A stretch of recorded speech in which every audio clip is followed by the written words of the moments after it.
Joining me now, my friend Ken LaCorte with the Media Action Network. I believe every tribe, nation, small, big, whatever the case may be, is simply made up of cultural institutions, the pillars that hold it up.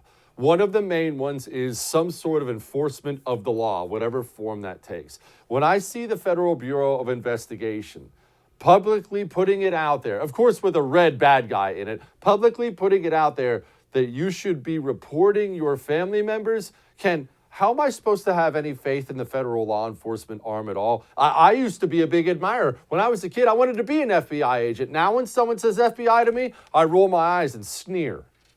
Yeah, it happened to me as well. I mean, it was two chunks. One is at Fox News, where I ran the .com. Every time I talked to some upper levels in the FBI guys when they left, I was like, they weren't as smart as I'd hoped them to be. And then the second one was reading those texts and seeing that the former head of the FBI and sub-cabals working for that were actively working against both the election of Donald Trump and then once he was elected, trying to do what they could do to stop him from being seated, and then, of course, successfully zapping some of his incoming staff by spying on them and doing all sorts of stuff. So look, when you read history books and you read about the FBI under Hoover, you're like, whoa, that was crazy all back then. It's crazy now. It's just it's been a little bit more, the secrets have been kept longer, so it's harder to tell. We have to fight for that stuff a yard at a time. Ken, I want to play you something from Jen Psaki, and then I try not to overblow this stuff, but this seems like it has to be a massive national security concern. Here's Jen Psaki. I can tell you that after careful consideration, a system has been established that allows for Hunter Biden to work in his profession within reasonable safeguards. Of course, he has the right to pursue an artistic career, just like any child of a president has the right to pursue a career. But all interactions regarding the selling of art and the setting of prices will be handled by a professional gallerist adhering to the highest industry standards. And any offer out of the normal course would be rejected out of hand. And the gallerist will not share information about buyers or prospective buyers, including their identities with Hunter Biden or the administration, which provides quite a level of protection and transparency. And if you believe provides that, quite a level of protection and transparency by keeping everything anonymous. And honestly, look, I've never gotten too deep in the Hunter Biden being a meth head train just because I don't care. I don't care that he runs around with European hookers. I do care that he's the president's son, though, Ken. He's not just a private citizen. He's not just the normal guy. He's the president's son with business ties to the president. He's selling crappy pieces of methed out artwork for $500,000 a pop to somebody we're not allowed to know about. And the Biden administration is bragging about it in the press conferences. But Jesse, that's his profession. Yeah, of course.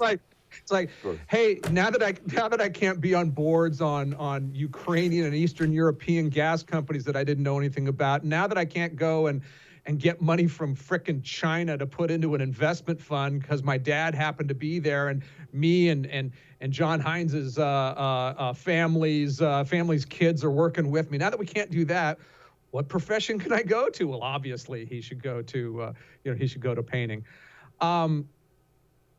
Look, we have some broad things to be fair and not just click on the guy. I mean, look, famous people can make money doing crappy things, right? I mean, when you see the Princess and Prince of York and whatnot, they just got a prize in England for pledging to only have 2 babies. I mean, it's like, so in our society, famous people can easily get rich.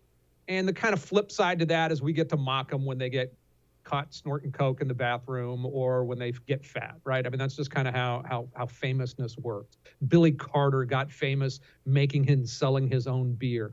I mean, clearly there is, especially this has been a family where Uncle Joe has a lot of people get rich around Joe Biden who happen to be related to him.